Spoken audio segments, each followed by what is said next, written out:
மாதிரி சிக்கன் குழம்பு செய்யாமல் எங்கள் ஊர் கொங்கு நாட்டு ஸ்டைலில் அரைச்சி வச்ச கோழி குழம்பு செஞ்சு பாருங்கள். திரும்ப திரும்ப செய்வீங்க. வாங்க எப்படி செய்யலான்னு பார்க்கலாம்.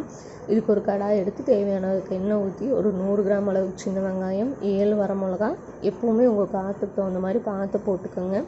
5 பல் பூண்டு, 1 இன்ச்சு இஞ்சி, 1 ஸ்பூன் சீரகம், 1/2 ஸ்பூன் மிளகு, 1/2 ஸ்பூன் சோம்பு, ஒரு குட்டி பட்டை, 2 கிராம்புங்க. இது கூடயே 2 ஸ்பூன் மல்லித்தூள் போட்டு நல்லா வதக்குங்க. இது கூடயே ஒரு 1/4 மூடி தேங்காய் போட்டு நல்லா வதக்கி, இது கூடவே கொஞ்சோண்டு மஞ்சத்தூளும் போட்டு நல்லா மிக்ஸ் பண்ணிக்கோங்க. ஆறுனதுக்கப்புறம் மிக்ஸ் பண்ணி ஒரு மிக்ஸி ஜாரில் எடுத்துகிட்டு, இது கூடவே பச்சை கருவேப்பிலை கொஞ்சோண்டு போட்டுட்டு நல்லா ஃபைன் பேஸ்ட்டாக அரைச்சி எடுத்து வச்சுக்கோங்க. இது ஒரு ஓரமாக வச்சிடலாம். இப்போ ஒரு குக்கரில் தாங்க நான் செய்கிறேன். நீங்கள் கடாயில் செய்யலாம். தேவையான அளவுக்கு எண்ணெய் ஊற்றிட்டு கடுகு போட்டு கடுகு பொரிஞ்சதும் நான் இன்றைக்கி 2 பெரிய வெங்காயம் நீல வாக்கில் நறுக்கி வச்சுருக்கேன். அதையும் போட்டிருக்கேன். அதையும் போட்டு நல்லா வதக்குங்க.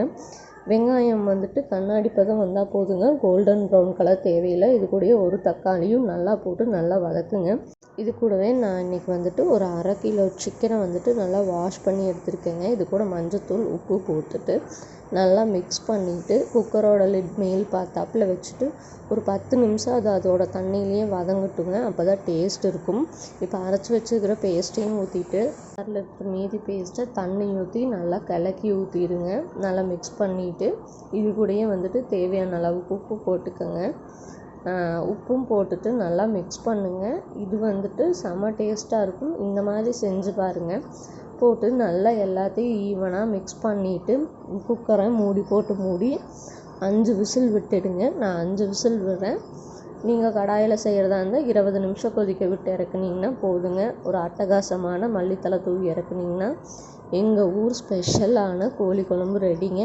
நான் என்னோடய வெர்ஷனில் செஞ்சுருக்கேன். நீங்களும் செஞ்சு பார்த்துட்டு எப்படி இருக்குன்னு சொல்லிட்டு எனக்கு மறக்காமல் கமெண்ட் பண்ணுங்கள், லைக் பண்ணுங்கள், ஷேர் பண்ணுங்கள், சப்ஸ்கிரைப் பண்ணிக்கோங்க.